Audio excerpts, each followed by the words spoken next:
Presiden Partai Buruh Said Iqbal menentang keras pengesahan revisi Undang-Undang Pilkada 2024 yang hendak dilakukan DPR RI hari ini Kamis 22 Agustus 2024. Iqbal mengatakan pihaknya mendesak DPR untuk mengesahkan keputusan Mahkamah Konstitusi tanpa mengubahnya. Partai Buruh juga meminta DPR tidak memanfaatkan jabatan demi memuluskan pilkada serentak yang bakal digelar pada November 2024.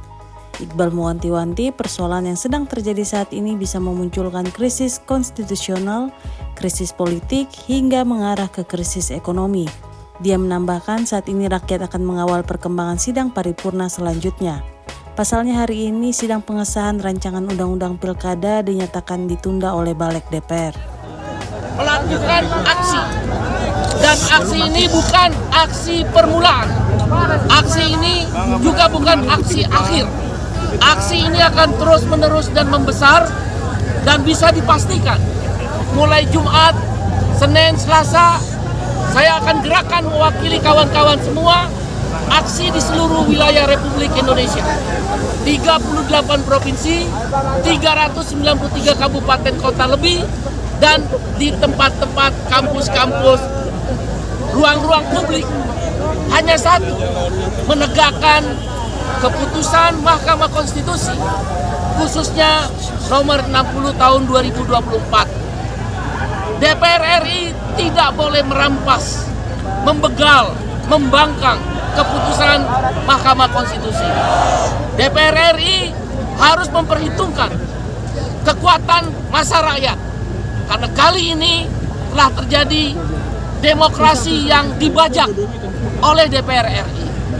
Kami rakyat setidak-tidaknya bersama Partai Buruh mengingatkan DPR RI, jangan sampai kejadian massa rakyat makin membesar karena DPR RI membangkang konstitusi, karena DPR RI melawan konstitusi, karena DPR RI tidak mau menegakkan aturan yang telah diputuskan oleh konstitusi. Kekuatan rakyat, aksi-aksi massa, pembangkangan publik maupun demonstrasi dibolehkan oleh konstitusi. Jangan sampai kehilangan kepercayaan kepada DPR RI. Hari ini kami minta badan legislatif termasuk pimpinan DPR untuk memastikan tidak ada rapat paripurna. Batalkan dan tolak apa yang telah disiapkan oleh Balik, yaitu revisi terhadap yang sekarang namanya RUU Pilkada. Sekali lagi kita hanya minta tegakkan dan jalankan tanpa tafsir keputusan MK.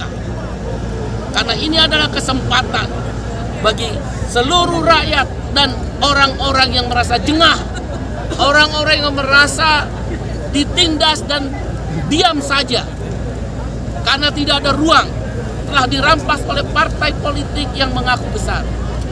Kalau memang mereka partai politik yang sekarang ada di DPR itu, mereka merasa kuat, merasa banyak uang, merasa ada sumber-sumber daya kekuasaan, silakan bertarung secara fair, secara adil. Kenapa takut? Kenapa jadi pengecut? Jangan jadi penakut dan pengecut. Takut kalah, panik kalah, menggunakan instrumen hukum secara prosedural, tapi menghantam substansi tentang demokrasi. Demokrasi adalah yang paling tertinggi yang kita sebut memilih dan dipilih. Jakarta sebagai barometer, miniatur daripada Republik Indonesia. Apa yang ditakutkan oleh seorang Anies Baswedan sebagai contoh yang juga berlaku di daerah-daerah lain melawan kota kosong. Kalau memang berani, lawan secara fair dengan pilkada. Kan kamu udah kumpulin itu semua koalisi. Kamu udah gunakan semua uang-uangmu. Kamu udah gunakan semua kekuasaan. Kenapa kamu menjadi pengecut dan penakut, tidak berani bertanding secara terbuka, secara demokrasi melalui pilkada-pilkada?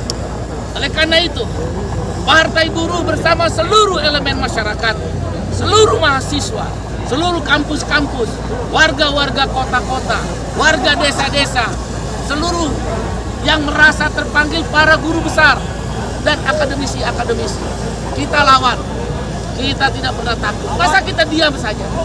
Masa kita berdiam diri ketika demokrasi yang telah diperjuangkan oleh kawan-kawan mahasiswa, buruh, petani, dan semua jurnalis ikut terlibat dalam aksi 1998. Jangan munculkan perlawanan reformasi jilid 2. Itu bisa terjadi. Krisis konstitusional mengarah pada krisis politik. Tidak menutup kemungkinan akan menjadi krisis ekonomi. Secara makroekonomi kita tidak terlalu baik-baik saja. Posisi negara tidak terlalu baik-baik saja secara makroekonomi. Oleh karena itu kami berharap jangan tantang rakyat. Jangan uji keberanian rakyat.